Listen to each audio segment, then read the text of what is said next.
welcome back, and we'll turn it back over to Assistant Superintendent Bonds. Thank you, Chair Derek Eater and board. I would like to pull an audible again because I would like to introduce someone new to the team, and I'm really pleased that she's joined us. In front of you is Marisa Garvik Herrera. She is our new Director of Advancing Equity. She just joined the district recently, and so she's already hitting the ground running really, really fast to gain a footing, and we're just so pleased to have her on board. And I want to make sure I had an opportunity to introduce her. I'll allow her to introduce herself, tell a little bit about herself, and so forth. So I'll turn it over to you. Hello, good evening. Good to see you all. Yes, as Mr. Bond said, I am Marisa, or Marisa, both are correct, just not Marissa is what I say. Really excited to be here with you all and be part of the team. I just want to say, I'm on day, what is this, like day 9? I think I've been in like 6 schools so far. So like Anthony said, we're jumping into it, but it was really nice. It's been really nice to be in schools this week and see students, and everyone's been very warm and welcoming. A little bit about me is so I've been in Duluth for about 1.5 years. And came from, I'm born and raised from Central Ohio, so a different part of the Midwest. I know sometimes the Minnesotans think that Ohio is not the Midwest, but we do self-identify as the Midwest. So born and raised there, but most of my career, a lot of it was in Denver, Colorado. So I started my career as a kindergarten teacher in Denver, Colorado. And then I did a lot of things, and then I ended up at Denver Public Schools. So, a major, large district, serves very diverse learners. And I was a founding member of the Culture Responsive Education team there. And so was at the district level, a project manager responsible for rolling out major projects and initiatives, budgeting, those types of things.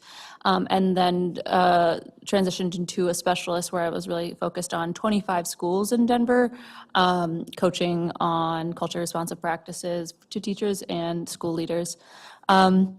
And then I transitioned into working for a K-12 consulting company where I got to really work with districts nationwide, from really tiny, small, rural to some of our wealthiest districts in the country, and even a school in Saudi Arabia. So really got to be in a lot of different educational settings. I sat, really did just a lot of problem solving with schools, and seeing how the challenges that we face in education, how do they look in different landscapes? How are they similar? How are they different?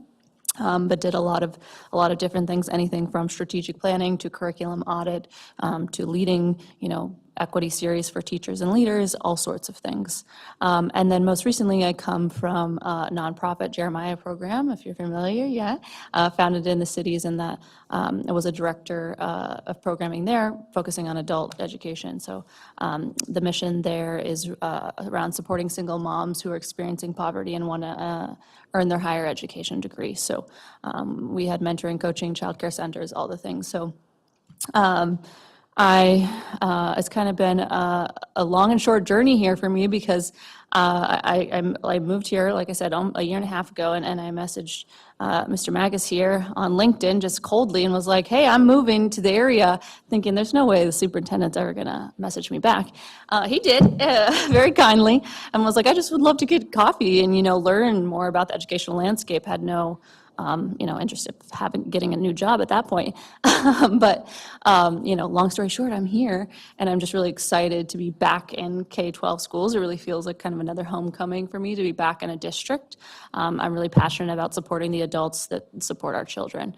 And so for me, it's really important to show up as disrupting some of the narratives that are common around equity, right? And so, it being this separate thing over here that we think, often is held by people of color for people of color, or is just around cultural events and things. Sure, that's part of it, but also for me, I really show up and want to be seen as an academic leader, an instructional leader. And so, making sure, that we here at Duluth understand, going back to the adult behavior piece, that we all have responsibility. And that falls on all of us, no matter what school we're in, what our demographics are. And of course, being culturally responsive to me means, providing windows and mirrors, but it also means that kids are reading on grade level, right? So, because I really do believe that, a high-quality education is a human right, and I am always starting with literacy. So that's super important to me. So that's a little bit about me. I'm excited to get to know you all a little better. Member Banks? Thank you. Thank you very much, and it's very awesome to meet you, and welcome, and wow. That's Thank what you so I'll say. much. Thank you. Thank you. Appreciate you being here. Member Lawful Kemp? Also welcome. Have you, in your many different roles that you've played, done training with school boards? Training with school boards, not so much. Interacting, yes. A lot of interacting, a lot of support for superintendents, interacting in that relationship dynamic, particularly in smaller districts. And, in the reality of where we are, supporting a lot of districts that had a lot of different viewpoints represented and a lot of people showing up. And so a lot of relationship dynamics and responding and how we're showing up and defending what's best for kids. So no training formally, but I also have had, I've had the honor of providing training for higher education folks, other nonprofits. So I would say not specific to school boards, but, maybe this could be the first. Thank you. Member Derek Eater? From here, I have one contact in, it looks like it was green. So I want to take this opportunity to say, of course, welcome, and thank you to the board, actually. When we had the opportunity to revamp the position and create a Director of Advancing Equity, the board graciously supported the direction, and it shows, and I want the community and the district to know that it shows a commitment to our equity work. We are serious about it, despite what's happening nationally. It's really encouraging that Duluth is showing its commitment to really thinking about all kids, and we believe this position shows that the work, the expertise that Marisa brings to the district is going to really help us elevate that work and make sure it's integrated into our schools, pre-K-12, into curriculum, into those adult behaviors, practices, ways of thinking, and ways of operating.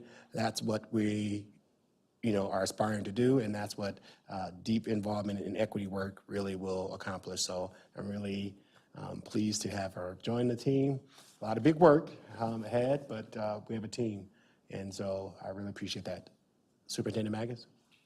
Actually, you said pretty much exactly what I was going to say, that really, when we think about the direction of the district, our three strategic areas of supporting every student, advancing equity, and improving systems, we need to make sure that we are focused clearly on advancing equity. And to your point, Director Herrera, that we want to make sure that this is seen as deep academic work and not just perfunctory symbolic tokenism. And so I think that is really important, and I appreciate that you are leading from that nuance. And then also when we talked about what are the different adult actions that make a difference, I think the actions that Anthony pointed out from a board perspective, that you heard about the position change and in a time when resources are tight, but we were saying that it was important for us systemically to double down on equity. For you to support that is very meaningful, and it shows the community and that this is important to us, and it also allows us to ensure that when we think about historically underserved populations, that we're actually doing something meaningful about it rather than having it as a checklist on a box. So we're really to have you part of the team. So, welcome. Member Lawful? Yeah, just a quick question too about, I know you're a part of our director team, so you've got colleagues that are working in this building to continue, but I've never really known if there is do you have a staff that supports you, whether that is in an executive secretary role? Or, what does your little, Yeah. support team look like now that you're here? Yeah, so there was a recent restructuring, and so the Office of Equity, right? So, the director position, so that would be me, and then I share a clerical executive assistant, and then under me would be the American Indian Education Department, and then we also have the ISPECs, integration specialists, right? So those are 12 that are based in schools, so I will supervise them. And then, technically also like the families in transition team would be under me. So we have one person here, and then the rest are in schools. And so, a few other folks kind of on paper that are kind of under the Office of Equity that also, come from the funding that I oversee, but, report to school leaders because they're immersion teachers in schools and such. So that's kind of, am I missing anyone, Anthony? Nope, you're Okay, I aced the org chart, great. Good job. Good Yeah, job. yes. Day 9. I looked at that org chart, I think maybe more than anyone in the organization. Studying it. Yeah, Thank you. Thank you. And we will be, thank you. Yes, thank you. Welcome, welcome, welcome.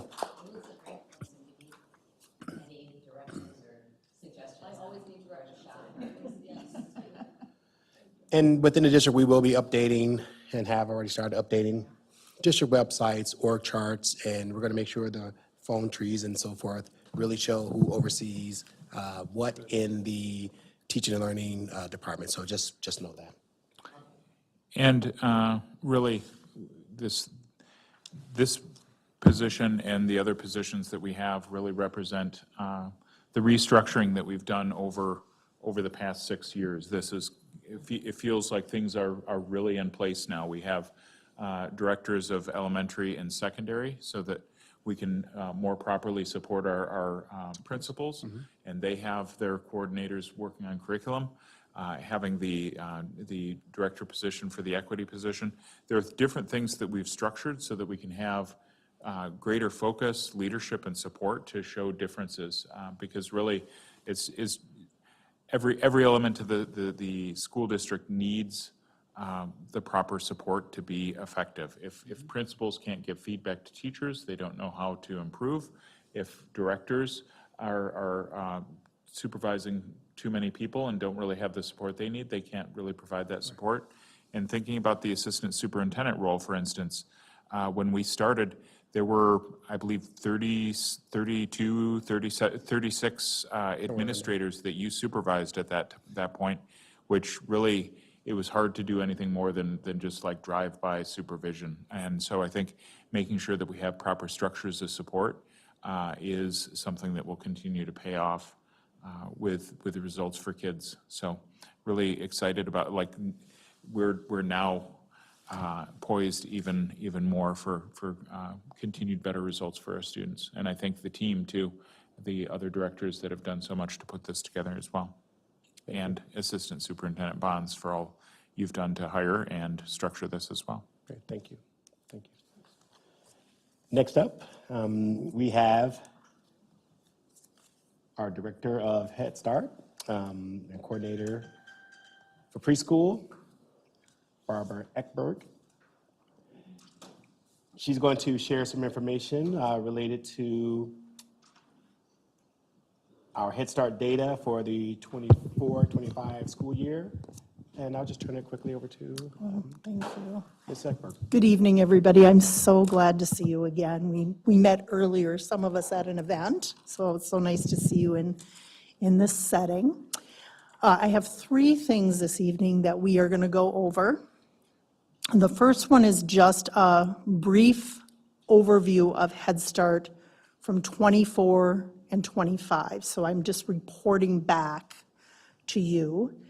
The second thing that we'll look at is a paper version. You have it in a binder that is the desired results developmental profile data. And I really hesitated putting this in a PowerPoint because there's just so much. So I'd like to highlight a few things there and speak to that data And sadly, as I flipped through it in the back, I noted there are no page numbers. So I'm sorry about that. I'll hold things up, or we can talk through some of the things, and then as you review it, if you have questions, I'm always available. You can call me, you can email me, and I'm happy to share that, what I understand of the data with you. And then thirdly, we are required as a Head Start program to train our governance board. And then I have that particular training in slides. And then I'll take questions sort of at the end. So let's go ahead and get started. And Administrative Assistant Brown is going to help me through this as we're working through everything. So we're going to start with the PowerPoint.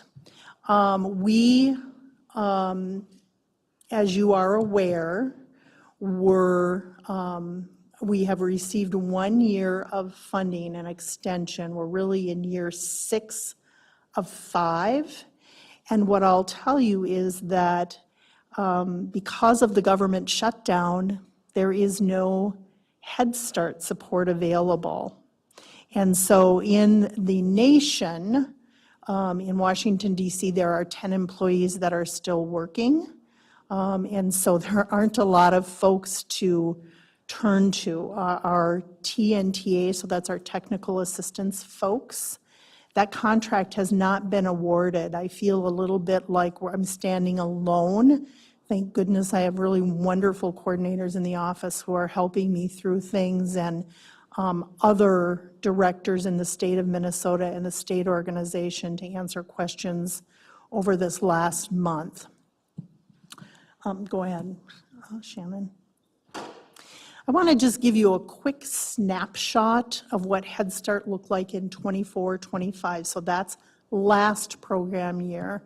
We had 190 Head Start slots. You can see the number of 3-year-olds, 4-year-olds, and 1 5-year-old.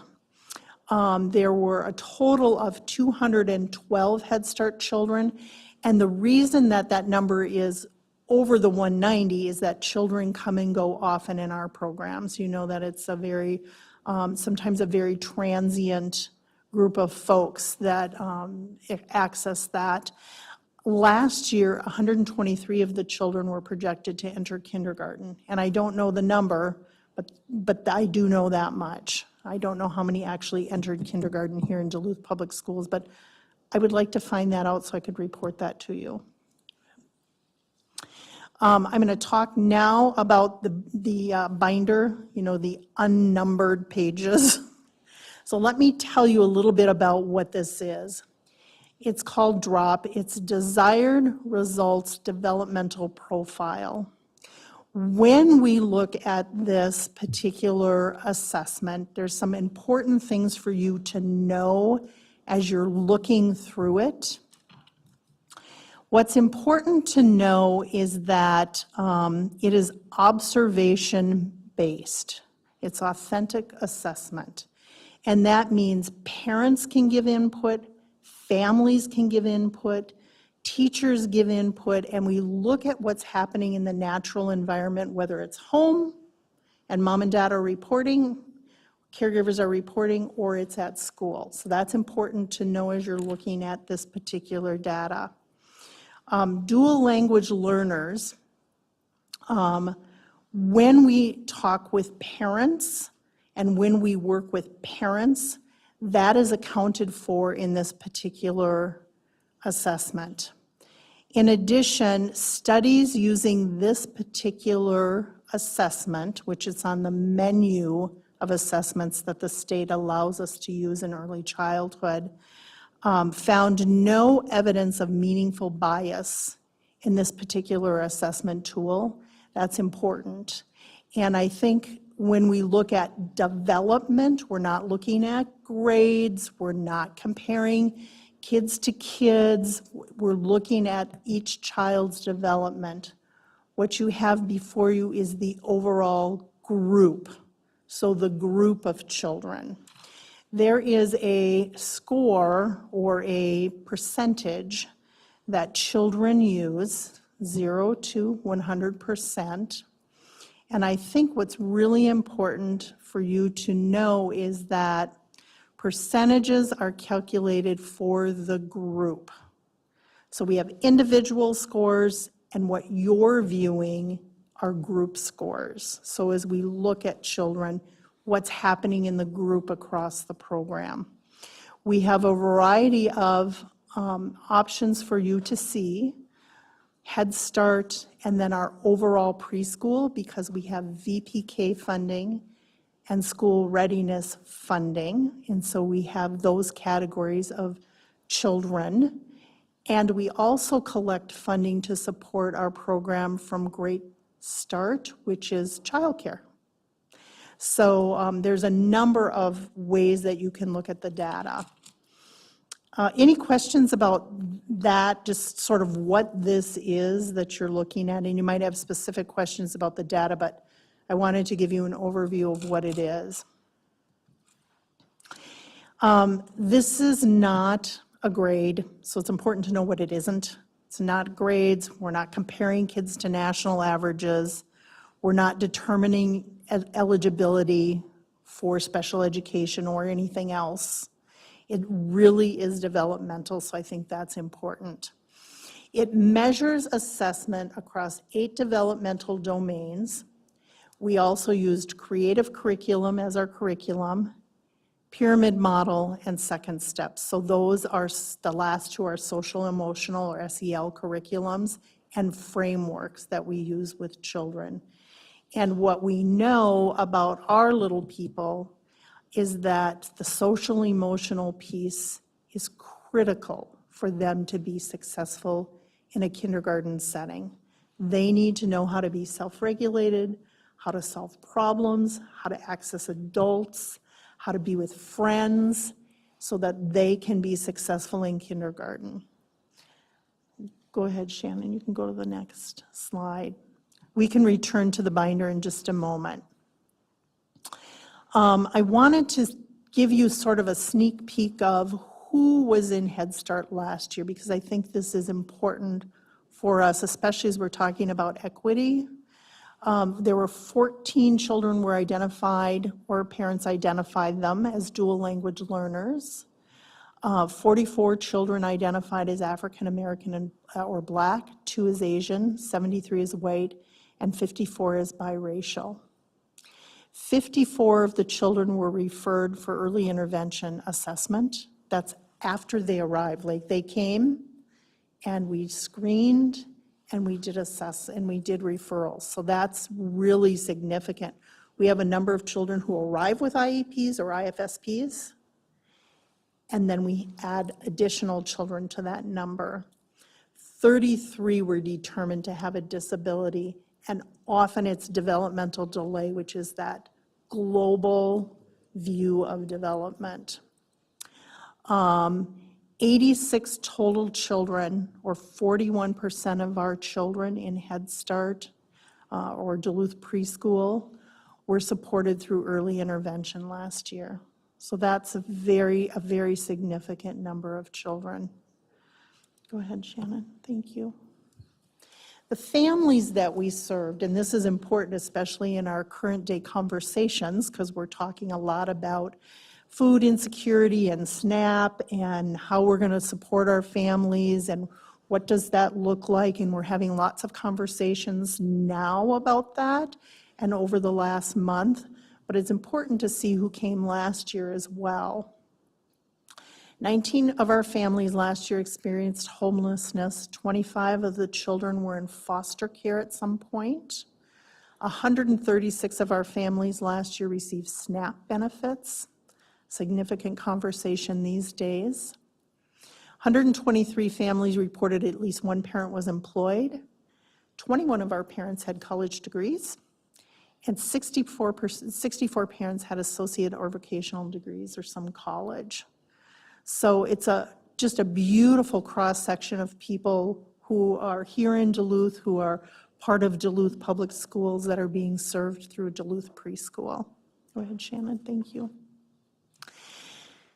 As I reviewed the broad goals it is my understanding from all of the data that I gathered and everything that I read from the previous director that the broad goals from last year remained for this program year, and then we've done some additions. So as you look at those broad goals around navigating trauma, partnerships with early childhood special ed, meeting the unique needs of our community, and then fostering resilience, all of those remain the same for this year. They didn't change in the last slide. What we're doing this year are some additional things. So when we talk about high quality inclusion, the early childhood leadership team, so that would be Jen Jaros, Becky Crane, and myself are meeting weekly to just make sure we're all on the same page, that we're serving the same children, that we're aligning our programming and having conversations about supporting one another. We are part of the P3 initiative from the state of Minnesota, where it really looks not only at our pre-K to third grade, what's happening there, but also looks across the community. What's available in the community that supports our children and our families? So having those conversations, in fact, they were just up here a week or so ago, doing some training with us and helping us through some of that. Our teacher evaluations, we are required to use class as a teacher evaluation tool. It beautifully crosswalks with the Danielson framework, which is what the district is using. So we're trying to make sure that we're crosswalking and having some of those conversations around class. We are part of Every Child Ready Duluth, which is that broader group of folks in Duluth that are serving young children. Assistant Superintendent Bonds talked about this earlier today in a meeting. We are having conversations about the First Street build-out and what we might bring to that location that will serve families in that welcome center and in classrooms that we might have there.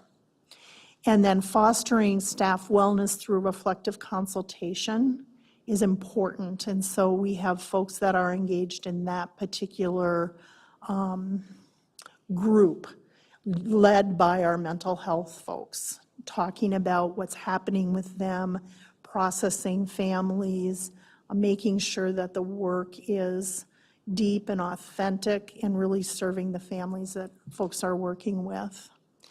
And then we're spending a lot of time doing training around challenging child behaviors. We're seeing an increase, and I'm sure you've had conversations about that as a board, and I know that we've had it here as administrators, and so we're doing a lot of work with that and working on strategies with our staff, doing support that's immediate. We have an SOS chat, so folks can call out if they need support immediately, and myself, two of our coordinators, and our two mental health folks are on it, so we can go to the site and support and help folks through that or help children through a challenging behavior.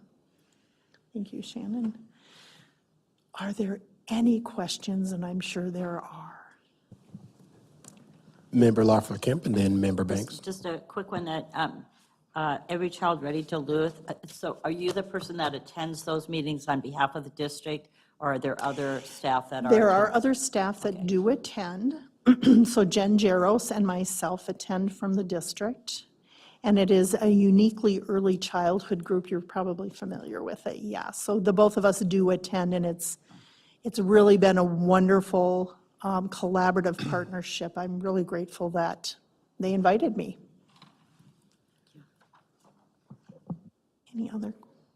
Sure. Just a quick question with regard, I was looking at the number of families on SNAP and wondering if there are any provisions in place to help them with food or anything during this Yes. transition? So we recently received information from Minnesota Head Start Association that we are allowed to develop a plan in Head Start to take food that is not used, and it comes through our food partnership with CCAP. So we're able to, and we're working on it, we just received it a couple of days ago. How can we take that food that we're not using, unopened cereal, unopened kinds of Go-Gurts, those kinds of things, how can we get those home for families? So our nutrition coordinator, Ashley, is working with the director of food service to make sure that we are packaging it correctly before we send it home. And it will require a few steps. Of course, it's the packaging, it's letting folks know, it's deciding what we can actually send safely home to families.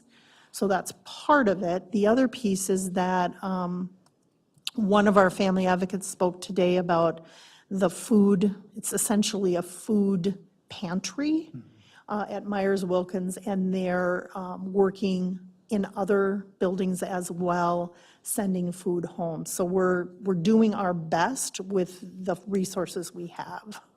Thank you. You're welcome. Member Sorry, Loeffler-Kemp? I had another question too. From your first comments on, because of the government shutdown, no Head Start support, only 10 people working in DC. Yep. How many had been working there before, about like? Oh, gosh, I don't think I even know the answer. okay. That came from the assistant director of Head Start. We are on weekly calls. We were on daily calls across the nation.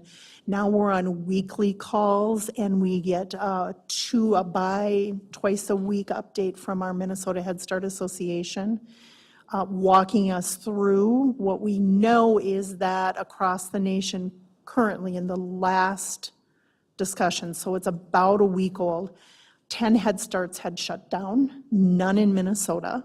So I'm really grateful for that. And it wasn't in any specific geographic region, it was across the board.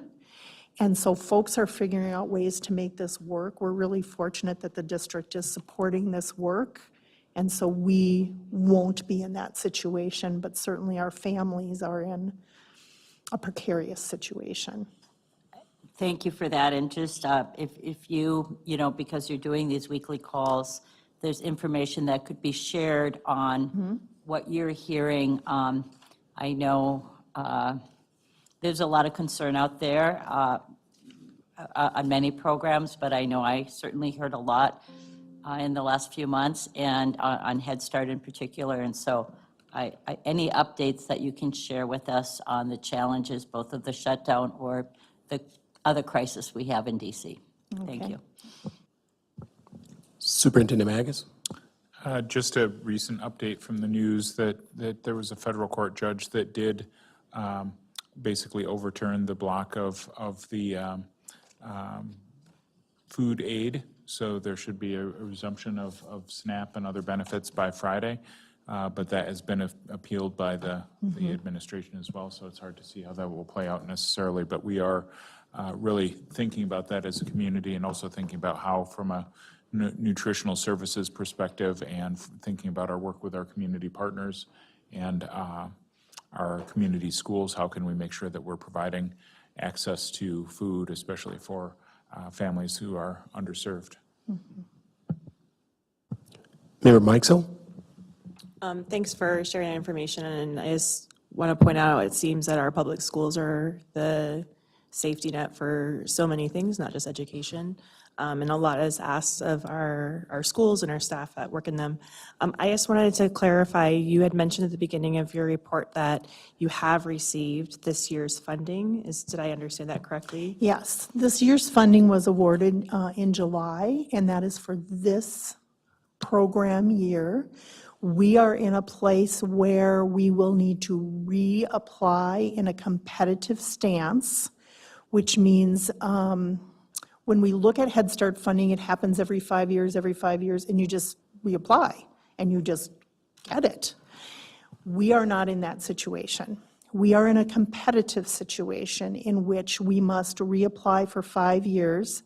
The grant has not, what we call, dropped, because everything's shut down. And so I haven't seen it. I don't know what it will look like. I don't know when it will arrive. So I've been gathering lots of data, doing lots of focus groups, doing lots of surveys, talking with people so that I'm ready when it does. But when we talk about competitive, that means nationwide. We are going to be competing for those dollars with all kinds of organizations. Well, thank you for all the work you do for our kids and our families. And the good thing is, related to the competitive grant, we've been blessed, I'll use the word blessed, in Duluth because of our model, has afforded us some advantages in the past. And I'm optimistic, cautiously optimistic, that our current model would also make us really competitive for that grant when it drops, and unless they really make some significant changes that would, not allow us as a school district to receive those funds. So we've been positioned well for a while. Hopefully that will continue. Member Lawford Kemp? I just, also want to reiterate, because this is, I think, only the second time you've been in front of us, but just I really are so grateful for your years of experience working in this area and working in other parts of the state, that you're with us right now during these times with Head Start and all of our programs. So just a welcome and a thank you at the same time. Thank you. Okay. The next piece that we're going to do is required by Head Start. It is a performance standard. We're going to wait here for Shannon to pull it up. And it is our governance training. It is not new to any of you, so we'll speed right through it, noting the time.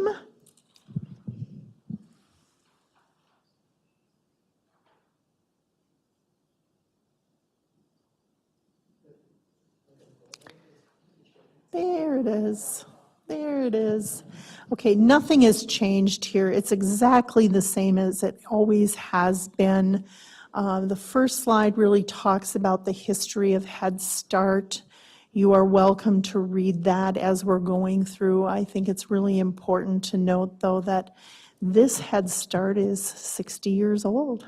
It's really exciting, and we are the only Head Start where the school district is the grantee, is that recipient. So that's exciting as well. Go ahead, Shannon. There are 4 components to Head Start: education, health, social services, and family engagement. We heard a little bit about family engagement here. And those components have specific staff and specific activities assigned to them as outlined through performance standards. Go ahead. When we look at Head Start parents, family, and community, it's important to note that we have a program foundation, we have impact areas, there are family outcomes that we're looking for, and what is so fantastic about Head Start is families are deciding what those outcomes are, what their goals are. We're not making those decisions for them.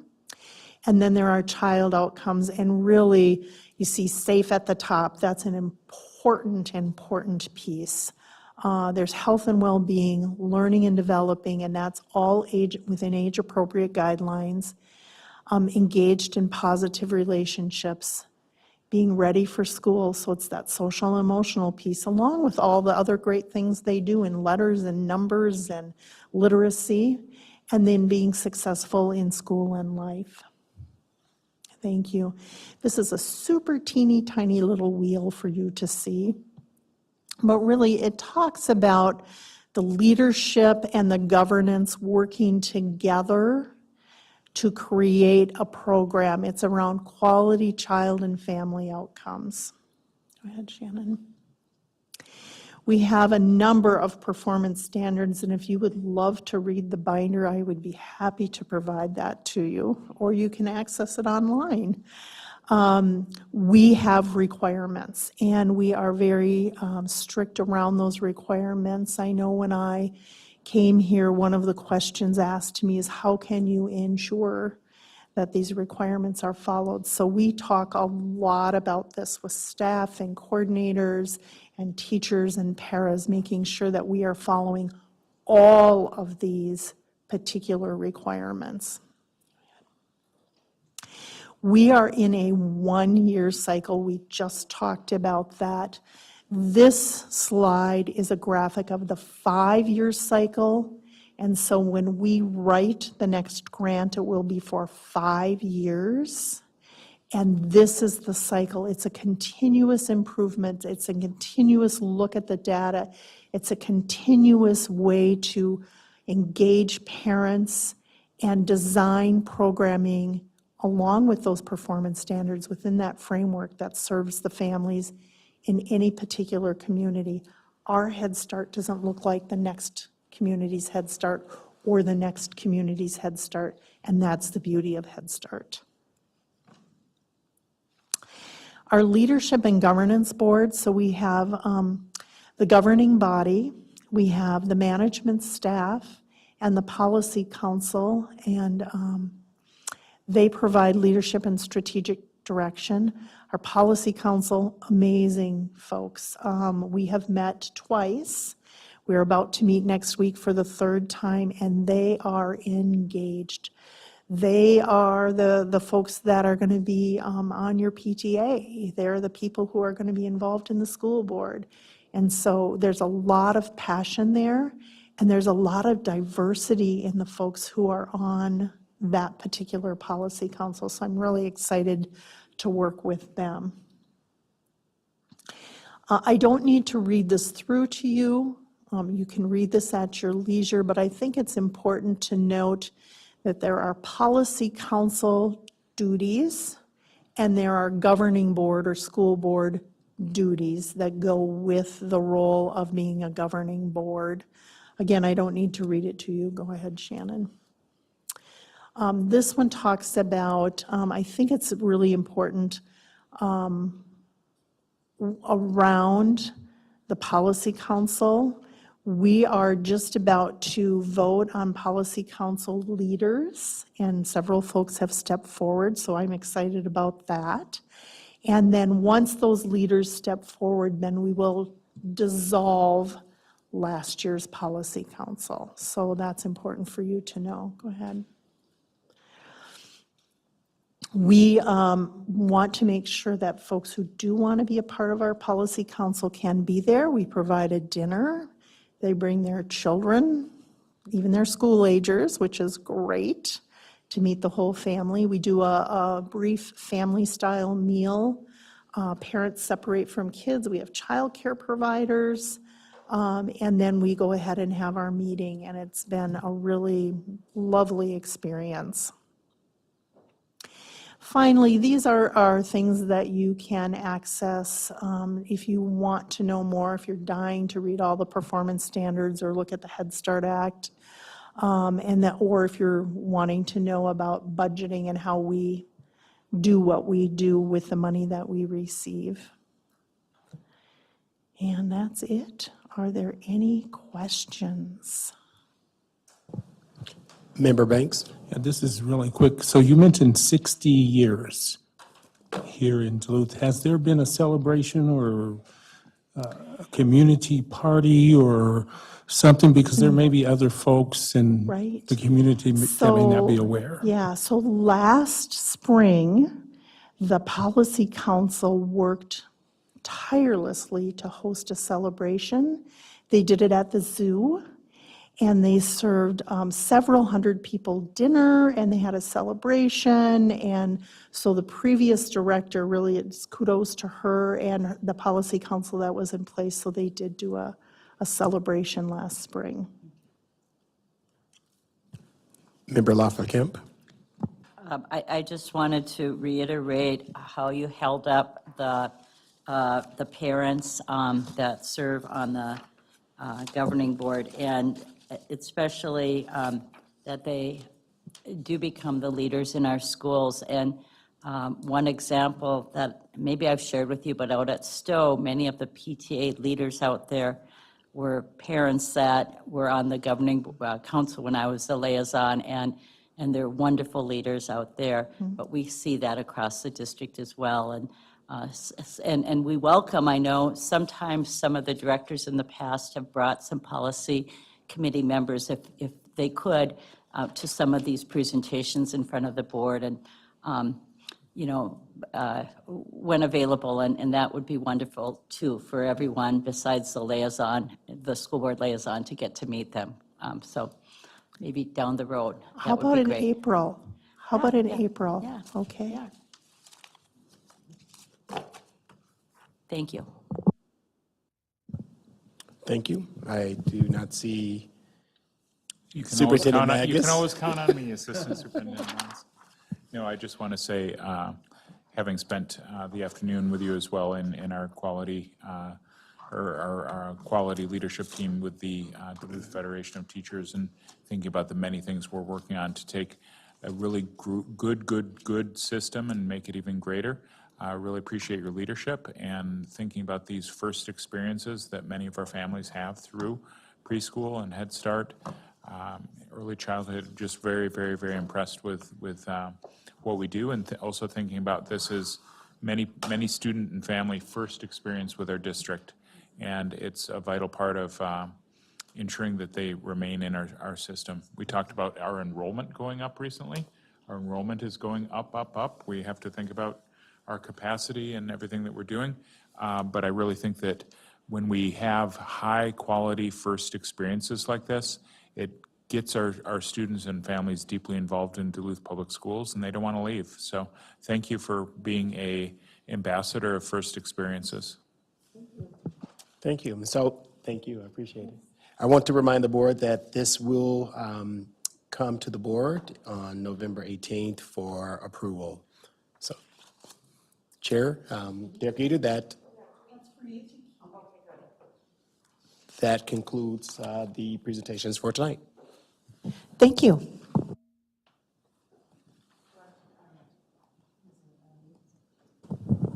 We're adjourned. Thank you.